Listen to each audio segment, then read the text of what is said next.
Hey everybody, I've been asked what I'm going to work on now or what my next project is after we have completed the 67 Mustang and went on our 1,200 mile round road trip all the way up the Natchez Trace to Nashville, Tennessee and back home.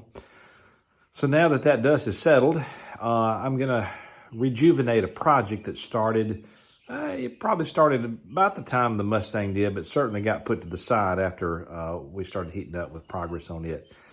So I'm gonna revive the 1946 Willys CJ2A project. And I've kind of got some ideas in mind about what's gonna give me incentive to get this project done. For the Mustang, it was the road trip all the way up the Natchez Trace. And I'm thinking with this 46 Willys CJ2A, we're gonna have to load this thing on a trailer and do a pretty major off-road adventure somewhere, like an overland camping trip, Moab, Utah. What do you think? Moab, Utah, on a trailer, drive to Utah, do Moab, camp wherever I find myself or wherever we stop for the day. And that sounds like good incentive. If you've never been to Moab, Utah, it is the Jeep Mecca of the world. So let's put that on pencil and paper. I might better write it in with pencil because that's a pretty good trip. That would be a once in a lifetime sort of thing in a Jeep that you have built on your own. All right, let me give you an update on the Willys CJ2A. So this is how she sits. I actually had put her in a tractor shed back on the other side of the place as we worked on the Mustang just to give us plenty of room in the shop. But I've pulled it out. I have shaken the cobwebs off of it. One thing that I was had kind of stopped progress was the fact that I had to build a transmission tunnel. And I did that today. The reason I had to build this is it's got a 4.3 Chevy V6, I'll show you that in just a moment, attached to an SM465 transmission, which is a 4-speed transmission that came in the 1-ton Chevy trucks, even some half-ton applications as well. But if you remember, it's a granny low, second, third, fourth, 4-speed, and you pull over, spring loaded, and pull down for reverse. I know that when I just did that, many of you that have driven some old Chevy trucks say, oh, I remember that sound, you know, that feeling, that sound, that spring load down, and you know you're in reverse. So built that today. Just had to piece it one piece at a time. That kind of slowed me down in my thinking because I just wasn't quite sure how I was going to handle that. And the reason I had to do that, I could have put a major body lift on the Jeep, but I don't like body lifts. It raises the center of gravity too much. And I could have lowered the transmission down some, but I wanted to make sure that the transmission and everything was tucked under and I had great ground clearance for what I'm going to do. So everything is tucked nicely. Body is sitting pretty much on the frame. I did have to do a 3/4 inch lift just to make a little clearance for the engine in the hood. But the way it sits, the frame is done. It's got 4-wheel disc brakes on it. The brakes are all plumbed. The brakes are done. So I've made a lot of progress on the Jeep. It's just the things that have to be done to finish it up. And, you know, when you get into the details, that's when it consumes time. Have already put power steering on it. The power steering is already plumbed to the engine, so all of that is actually complete. So this is the engine inside this baby.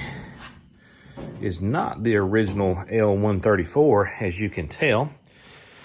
That engine came out of a 2002 model Chevy S10 Blazer.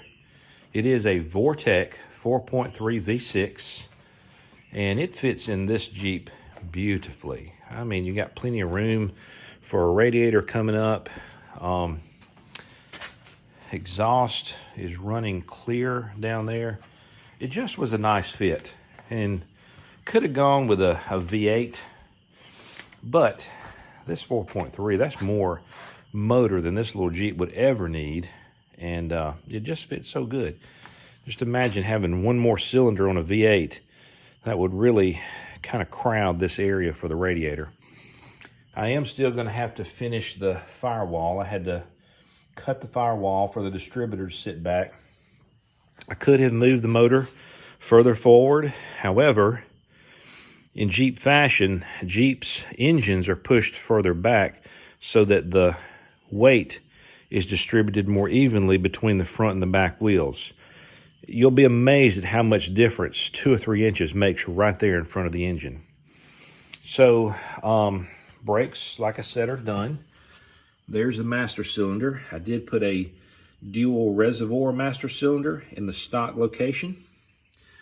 The reason I didn't put a master cylinder up here is there's going to be a lot of fabricating that I've got to do to get a steering column out to hook to the gearbox, steering gearbox right here. So I just didn't want to get in the way. Proportioning valve for the brakes is right here, and it is adjustable. So all in all, you know, it's not in bad shape to start with, to get going. Got a lot of work to do. Still going to remove the body once I get the firewall and the transmission tunnel done, so that I can just secure the frame, paint it, coat it, turn the body upside down, paint and coat the bottom side of it. But it's going to be a nice little Jeep.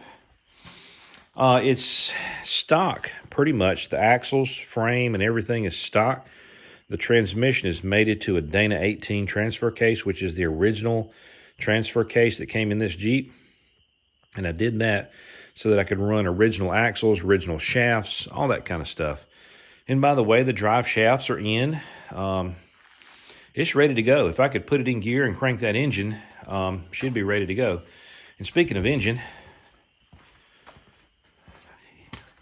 I guess probably even a year ago, I sent off and had a complete custom wiring harness built for that engine. So all I have to do is basically plug this big old rat's nest in, mount the fuse box, wire in the switches, put in the gauges, and she's ready to go. It's supposed to be a plug-and-play application, but we shall see.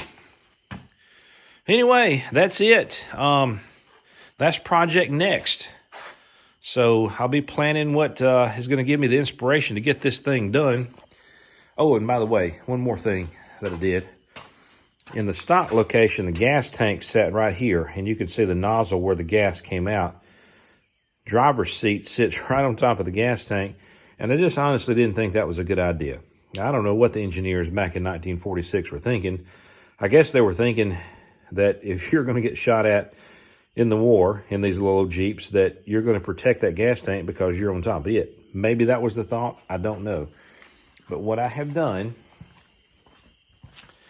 is I have put the gas tank in the frame rail and built a skid plate right here for it. And the filler neck is going to come out here like it does on the CJ5s and the CJ7s. I actually already have the filler neck to be able to put in here. So it'll look like a later CJ5 or 7 model with the fuel filler neck. The hose is already up in there, as you can see right here. I don't know if you can see up in there or not, but it's already there. All I have to do is cut the hole and mount the insert and put the gas cap on it, and it's ready to go. And the fuel pump is inside the gas tank, by the way. I had to retrofit that for the fuel injection for that 2000 4.3 to work. So when you look at the old Jeep, if you just see it going down the road, you're going to see what appears to be a semi-stock Willys Jeep. But when you open the hood, no, sir, it's not going to be stock. It's going to be a modern Willys Jeep. That's what it's going to be, a modern CJ2A with power steering, 4-wheel disc brakes. Got a beautiful steering column over there. Came out of it's supposed to go in like a Chevelle Super Sport late 60s model. So that's going to look really cool. All right, folks. Well, this is Project Next. Stay tuned as we make progress, and hopefully we'll chronicle the trip when this gets done. Thank you. God bless. Have a great evening, and happy Easter.